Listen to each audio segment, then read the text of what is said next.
کچھ عرصہ پہلے ایک شخص میرے پاس آیا، مجھ سے کہنے لگا میرے قرضے اتر گئے ہیں، بہت قرضے تھے اور وہ قرضے میرے نہیں تھے۔ میں نے ساری عمر اپنے باپ کو مقروض دیکھا، اپنے دادا کو مقروض دیکھا اور سنا ہے پردادا بھی اسی زندگی کی ترتیب میں چلا گیا۔ میں نے قرضے ہی قرضے دیکھے ساری عمر، اور میں سوچ رہا تھا کہ میری نسل بھی انہی قرضوں میں زندگی گزارے گی، میرے قرضے کبھی نہیں اتر سکتے۔ کہا کہ ایک عمل میں نے بہت ہی طاقت سے کیا۔ ایک دفعہ آپ کے درس سے سنا تھا، جب بندے کی آنکھ کھلتی ہے تو دائیں طرف ایک فرشتہ ہوتا ہے، بائیں طرف شیطان ہوتا ہے۔ شیطان کہتا ہے دنیا کی فکر کر، مال کی، کاروبار کی، زندگی کی، نظام کی، کیا ہوگا، آج کیا ہوگا، کیسے ہوگا، کس طرح ہوگا، فلاں کام کا کیا ہوگا۔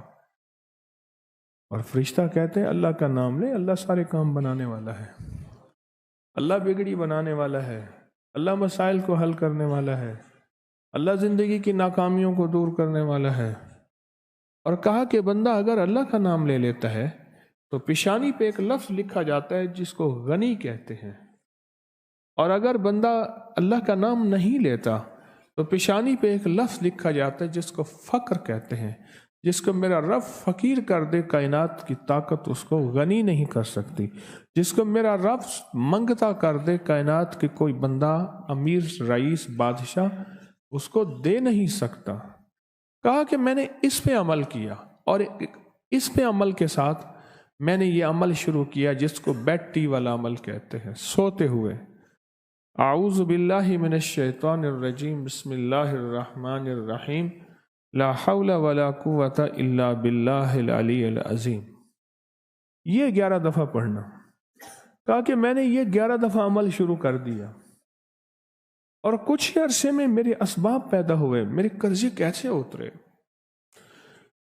میں حیران ہوں۔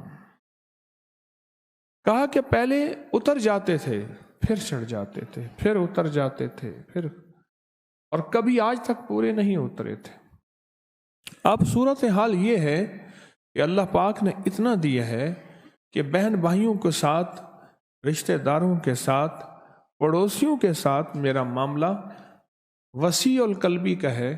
اللہ نے اتنا دیا ہے کہ میں ان کو دیتا ہوں، گھر والوں کو بھی، اپنے آپ کو بھی، صرف اس عمل کی وجہ سے۔